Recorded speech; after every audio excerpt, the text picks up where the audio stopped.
Ito para to sa mga nagso-solo RG. Sana makarelate kayo. Ako, sa araw-araw na naglalaro ako ng solo pare, lamang palagi ang talo. At isa lang ang natutunan ko sa paglalarong to. In the end of the day par, laro lang din naman to. Hindi mo kailangan mainis. Yung pagising mo sa umaga, lalaro ka agad one game solo. No, talo kasi napakaraming buwisit.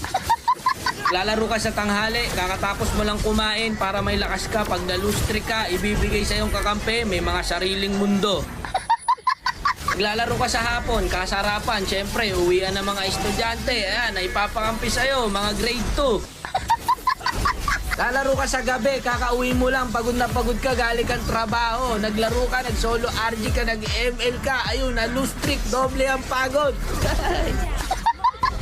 Kung inaakala mong pampatanggal to ng stress, nako hindi ko, nagkakamali ka dyan kaibigan. Pagkagising mo, kinabukas, ang masakit na likod mo sa trabaho, masakit pa ulo mo no, sa mga schoolworks, dadagdag pa tong mga kakampi mo to. Kung naghahanap po kayo ng tunay na problema, mag-solo RG ka, nandito lahat. No? Lahat ng hinahanap mong klase ng problema, nandito.